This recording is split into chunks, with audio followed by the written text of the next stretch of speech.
Oh, cool. We got a brain.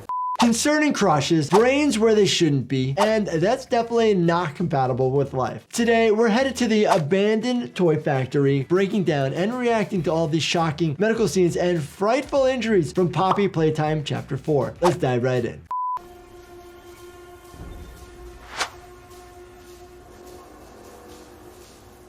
Oh, cool. We got a brain. So they've done a good job. You can actually see the different lobes of the brain. So you have the frontal lobes, you have the temporal lobe, parietal lobe, occipital lobe. That makes up the cerebrum. Underneath, you see something that's a little bit different color. The cerebellum, the balance center of the brain, and then you're seeing the spinal cord come out the bottom.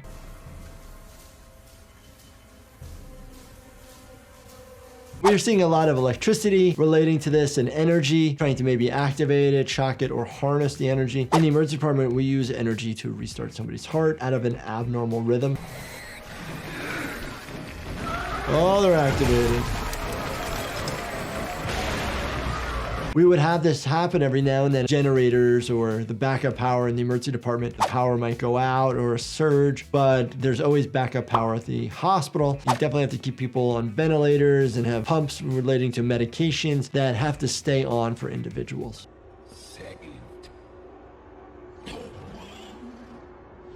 Oh, what happened to the brain? Hey, what happened? It flipped upside down. Now you're seeing the cerebellum.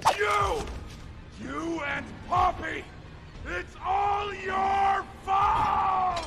Want to kill you! Patients that come to the emergency department who are having acute psychosis, they're responding to different types of internal stimuli and they're aggressive. What medications do we give? Do we give them a shot of medications and hold them down to be able to get it in and then have to use restraints and a lot of security? If we can use pills and calmness, that's what we want to do. Kill everyone who hurts me!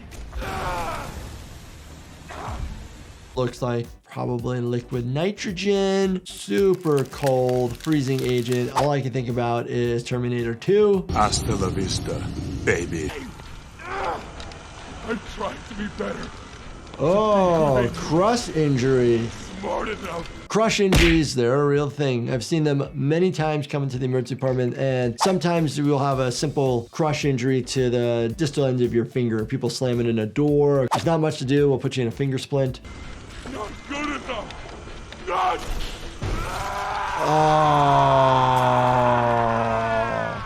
When it comes to crush injuries, the tissue ends up exploding open. We have to kind of put the meat back together and try to close it up. We'll get x-rays to see what the bones look like. If the bone is fractured with this type of crush injury and it's open, it's called an open fracture, and it increases the risk of infection. So we'll put somebody on antibiotics.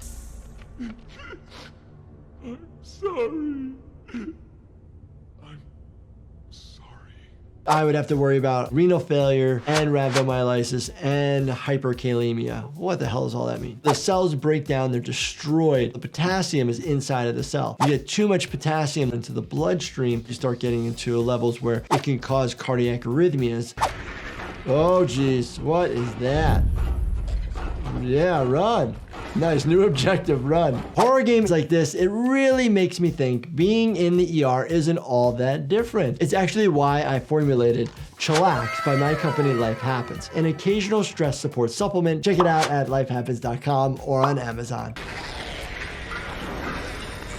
The pain of a burn is so bad. 1st degree, 2nd degree, 3rd degree. Don't see 4th degree that often. Even 3rd degree where they say, okay, you burn through all the nerve endings and it doesn't hurt anymore. There's still some surrounding 1st and 2nd degree burn on maybe the edges of those wounds or in different areas.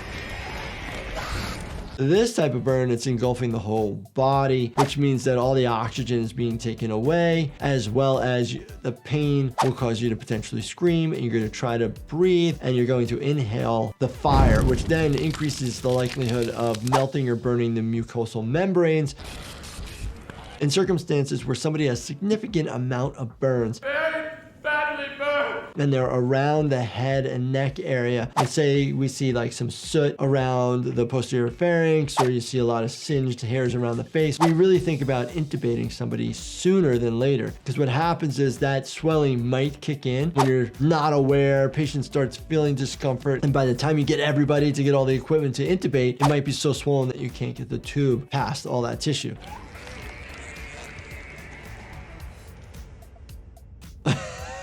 I'm only laughing because the character's like looking up, down, like, where'd they go? Falls from great heights, fracture, dislocate, massive traumas, just different scenarios. So you can have a significant amount of injury on falls that are, twice your height, 3 times your height. So just be aware of that and be careful and know your surroundings.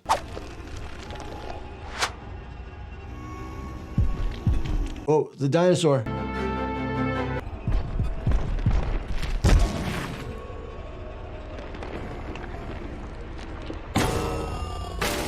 Head injuries are so common. Your head is super important, so please be careful. Somebody falls because they pass out and then they hit their head. That's a common issue that we see often. When somebody comes to the emergency department, you're gonna get some pain medication. We'll ultimately get a CT scan of your head. And if you're having neck pain, we'll get one of the neck. Look at that neck!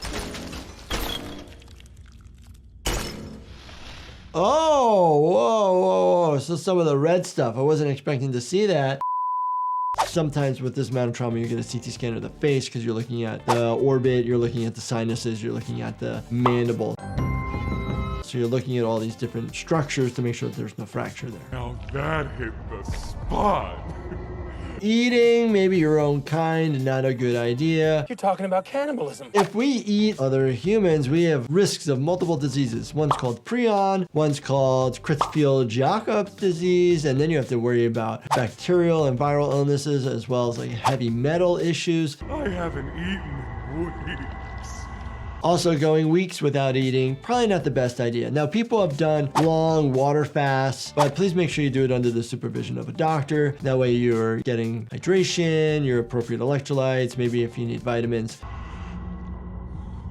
Hiya there, pal. Don't worry, I won't eat you.